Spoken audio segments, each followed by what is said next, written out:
নরম তুলতুলে মুখে দিলেই গলে যাবে একেবারে নতুন রেসিপি বেসনের বড়ার রেসিপি নিয়ে আমি তোমাদের সামনে হাজির হয়ে গেছি। আমি অম্বিকা মণ্ডল। নতুন একটা ভিডিওতে সবাইকে স্বাগত জানাই। স্কিপ করলে কেউ বুঝতে পারবে না, প্রথম থেকে শেষ পর্যন্ত দেখতে থাকো। তো এখানে দেখো একটা পাত্রে বেসন ফেটিয়ে নিয়েছি, বিভিন্ন রকমের মশলা, জিরে, ধনে, লঙ্কা গুঁড়ো, চাট মশলা, লবণ, তো সবটা দিয়ে আমি বেসনটাকে ভালো করে ফাটিয়েছি। বেসনটাকে যতটা আমি ফাটিয়ে নেব ততটাই ফ্লাপি বড়া হবে, ভেতরে রস ঢুকবে।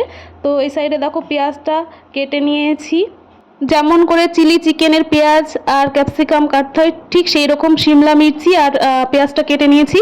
আর এই সাইডে একটা মিক্সি বলে মশলার জন্য নিয়ে নিয়েছি রসুন, আদা, জিরে, লঙ্কা, পেঁয়াজ, তারপরে ধনে গুঁড়ো, জিরে সব কিছু দিয়ে একটা পেস্ট করে নেব। আর এই সাইডে দেখো বড়াগুলো সর্ষের তেলে ভেজে একদম গরম গরম অবস্থায় জল ঢেলে দিলাম যাতে করে বড়াটা খুব নরম হয়ে যায়। Paste complete. তো এখন দেখো একটা কড়াই তেল গরম করে ফোড়নে দিয়েছি পাঁচ ফোড়ন, শুকনো লঙ্কা, তারপরে দিয়েছি তেজপাতা, দিয়ে মশলাটাকে ঢেলে ভালো করে কষিয়ে নিতে হবে যতক্ষণ না কাঁচা গন্ধটা মানে চলে যাবে, ততক্ষণ পর্যন্ত ভালোভাবে কষাতে হবে। দেখো আমি খুব সুন্দরভাবে কষাচ্ছি।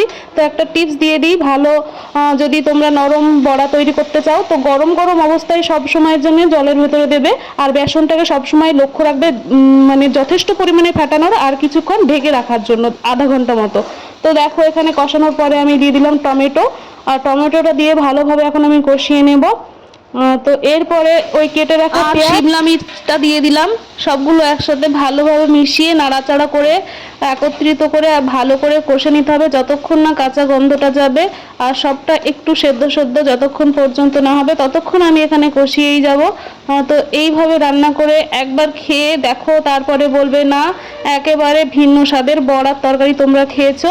আর আমি যে পদ্ধতিতে রান্না করছি সেম পদ্ধতিতে তোমরা একটু ফলো করে দেখো, বড়া নরম হবে, আমি গ্যারান্টি সহকারে বলছি। দেখো বড়াগুলো দেখো কতটা জল দিয়েছি, ফুলে একদম কি বলবো ভেতরে জল চলে গেছে, কি সুন্দর নরম হয়ে গেছে, দেখেই বুঝতে পারছো আশা করি। সেম পদ্ধতিতে রান্না করে দেখো, বাড়ির মানুষের প্রশংসায় মানে তুমি কি বলবো পঞ্চমুখ তোমার প্রশংসায় হয়ে থাকবে সব সময়ের জন্য। তো দেখো এখানে জল দিয়ে আমি এটাকে ঢাকা দিয়ে দিয়েছি।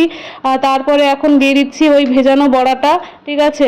তো ওই জল সমেতই দিলাম, আমার বড়মশাই বললো তেল কেন বাইরে ফেলবা, তার জন্য আমি জল সমেতই দিয়ে দিলাম। আবারও একটু ঢেকে নিলাম, বড়াগুলো একেবারে নরম তুলতুলে হয়ে গেছে। মানে কি বলবো, লাস্টে দিয়ে দিলাম একটু ঘিটা আর একটুখানা ব্যালেন্সের জন্য মিষ্টি দিতে হবে। আর যারা মিষ্টি খেতে পছন্দ করে তারা দেবে, যারা পছন্দ করে না তারা দেবে না, কোনো ব্যাপার না।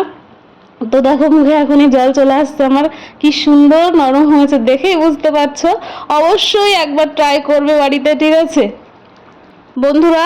ঘিয়ের পরিমাণটা একটু বেশি দিতে হবে, আর আমার একটা সিক্রেট মশলা তৈরি থাকে সেটা আমি লাস্টে দিয়ে দিয়েছি।